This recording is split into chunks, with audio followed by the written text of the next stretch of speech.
House Appropriations Committee given na vacated po yung position ng chairman? Well, tuloy lang naman po ang functions ng Kongresista Stella Quimbo papalit bilang chairperson ng House Committee on Appropriations pinag-usapan sa social media. Pinag-uusapan nga sa ngayon ang pagkakatanggal kay Kongresista Zaldico bilang chairperson ng House Committee on Appropriations. Subalit sa ngayon ang hahalili raw muna sa posisyon na naiwan ni Kongresista Zaldi ay walang iba kundi si Representative Stella Quimbo. Si Stella Quimbo ay kilalang kasapi ng House Quad Committee. Nag-viral rin noon ang issue ni Representative Quimbo dahil sa mga mamahaling gamit nito tulad ng bag, relo at iba pa.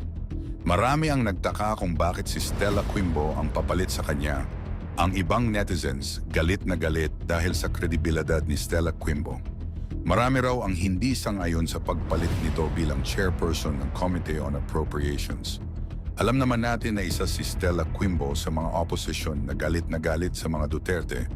Matatandaan rin natin na halos ginisa ni Quimbo si Vice President Sara Duterte noong nasa House Committee hearing pa ito.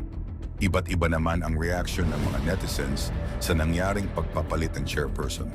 Sabi ng isang netizens na marahil drama lamang ito ng pamilya Marcos, matatandaan natin na bikante ni Kongresista Sandro Marcos ang posisyon sa kadahilanang para ma-divert raw umano ang issue na nangyayari ngayon sa bansa.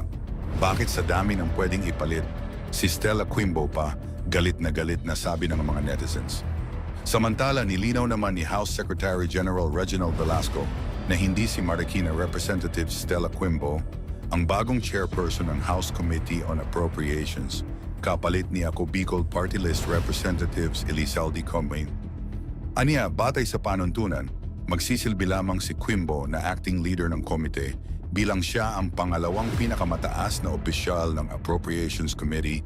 Sa ngayon, hindi pa naglabas ng anumang komento si Sandro Marcos sa mga issue na kumakalat sa social media.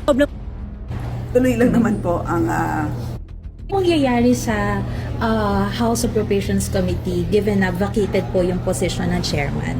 well, tuloy lang naman po ang functions ng ating Committee on Appropriations. Ito ba yung magiging as a senior vice chairperson will be the acting chairperson?